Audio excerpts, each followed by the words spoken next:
Gilliard. I got so much motherfucking design on right now. Break it down, bring it back, make it clap. I got 3 old thoughts, new block, where that thing. Bitches on my line, and you know. Bismillahirrahmanirrahim. Assalamualaikum warahmatullahi wabarakatuh. Halo teman-teman, perkenalkan nama saya Cindy Karismatu Fitriana. Saya bersekolah di MTS Negeri 1 Bangka Tengah. Saya dari kelas 9B. Pada video kali ini saya akan menjelaskan tentang bagaimana sih strategi untuk memilih jurusan di SMA. Pilih IPA atau IPS ya. Baik, yuk mulai saja ke pembahasannya. Simak baik-baik ya teman-teman. Baik, yang pertama adalah mengetahui kemampuan kalian sendiri. Kenapa tidak langsung menentukan cita-cita? Karena apa? Kalian pada masa remaja ini sudah pasti pintar dalam menentukan cita-cita. Kemarin ingin menjadi dokter, hari ini ingin menjadi guru, kan begitu. Jadi menentukan kemampuan itu sudah cukup untuk menentukan jurusan. Misalkan kemampuan kalian itu lebih ke menghitung, nah kalian bisa masuk ke IPA.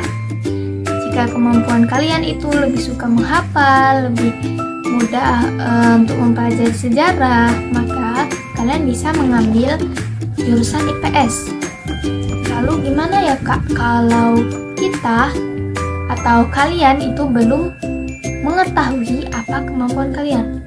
Yaps, banyak sekali orang-orang yang memiliki kemampuan yang spesial, namun mereka tidak mengetahui apa kemampuan mereka.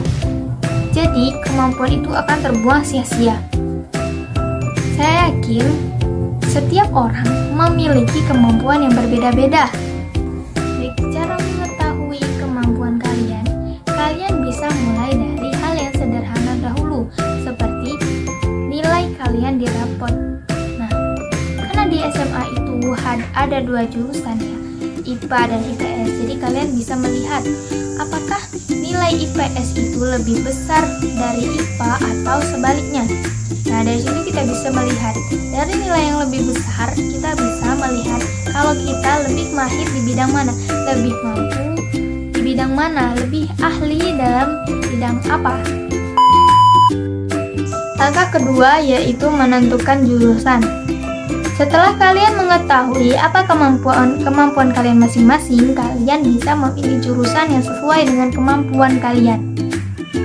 Setelah kalian mengetahui jurusan mana yang akan kalian tuju, langkah selanjutnya adalah mencari informasi tentang jurusan tersebut.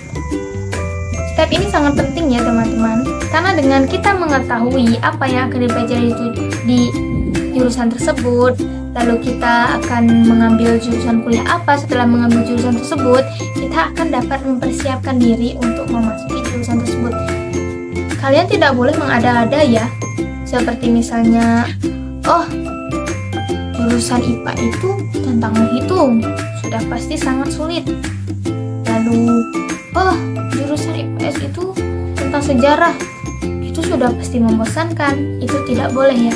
Jangan kalian berpikir di jurusan IPA kalian hanya belajar IPA terus. Lalu di jurusan IPS kalian hanya belajar sejarah terus. Nah, untuk menghindari kesalahpahaman ini, kalian bisa mencari informasi dari sumber-sumber yang terpercaya, atau kalian juga bisa langsung menanyakan dengan orang yang berpengalaman.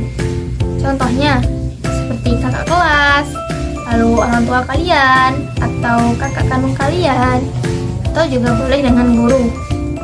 Jika kalian memang susah untuk bertanya, atau kalian merasa jika harus bertanya itu terlalu ribet, kalian bisa langsung mencari di media sosial. Jadi informasinya itu di media sosial. Contohnya seperti Google, Instagram, YouTube, Facebook, dan lain sebagainya. Tapi untuk saya pribadi, saya lebih menyukai mencarinya di YouTube, karena di YouTube itu sangat-sangat lengkap.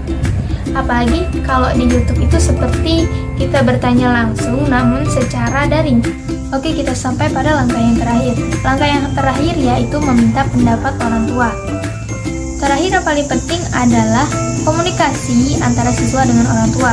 Meminta pendapat atas apa yang akan kita pilih selanjutnya. agar kita diridhoi dan didukung penuh. Oke teman-teman, tidak terasa kita sudah sampai ke penghujung video. Sebelum saya menutup video ini, saya ingin menyampaikan sedikit pesan dan semangat untuk para pelajar di luar sana. Semangat terus belajarnya untuk pejuang ilmu di luar sana. Jangan patah semangat, teruslah berjuang karena usaha tidak akan mengkhianati hasil. Ingat prinsip yang diajarkan oleh almarhum B.J. Habibie. Hidup itu seperti sepeda. Jika kita berhenti mengayuh, maka kita akan jatuh. Layaknya seperti kita, hidup itu perlu perjuangan. Jika kita berhenti berjuang, kita berhenti berusaha, maka kita akan jatuh dan gagal. Baik, itulah yang dapat saya sampaikan. Maaf jika ada salah kata dan kepada Allah saya mohon ampun. Saya Cindy Karismanto Fitriana pamit undur diri. Wassalamualaikum warahmatullahi wabarakatuh. Untuk pelajaran anak kalian